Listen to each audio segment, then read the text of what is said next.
Oh my god, look, it's Stanford University, where all the rich white kids go. If you're Asian and studying math, well then you go to Berkeley. Hey, what's up YouTube? It's ReallyRick and welcome to Stanford University, the beautiful campus here in Palo Alto, California.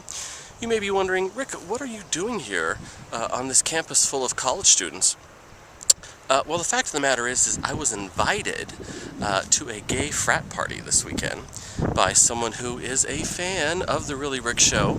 Stanford, this prestigious school, has some incredible alumni, including Justice Sandra Day O'Connor, Tiger Woods, Chelsea Clinton, just to name a few.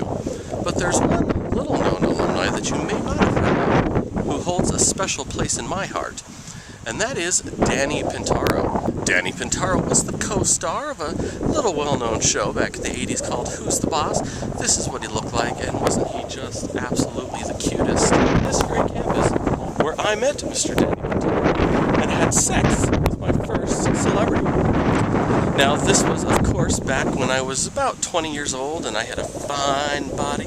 I was hot shit, and I knew it. We were at a party, and he was there, and everyone was going up to him and talking to him, and I just, even though I thought he was very attractive, I just had no interest in going up to him.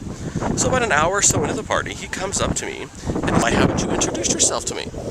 And I said, well, because everyone else had your attention, and, I didn't want to bother you. And he liked that. And he was being treated just so obnoxiously by these people. Like, these guys were coming up to him and being like, oh my god, I grew up watching your show and I knew you were gay the whole time. I'm like, come on guys, have a little class. Well, I told him he was hot, he thought I was hot, and we went back to his dorm room, and let's just say we had a good time. Now, he had just a gorgeous body. He had, a little, which for me doesn't matter because I ain't sucking the thing in the first place. I don't care how hard you are. So he was a submissive little bottom boy, and it was just fabulous. And we actually dated for about a month and a half, 2 months. And here's what he looks like now. He's 1 year younger than me. And I hear he's even has some videos on YouTube of him doing some like sham wow type cooking, which is really kind of crazy if you ask me. But this is where it all started, Stanford University campus. While that certainly was my first foray into the deep, dark world of celebrity sex, it was by no means the last. This very cock has been sucked by some of the most influential and famous people in the world. In fact, I've had some very talented off-Broadway performers and some regional theater directors. I had a really hot twink who was in a nationwide fast food commercial. Then, of course, there was that guy who had 5 lines in a Lifetime TV movie special. I can't remember who it starred.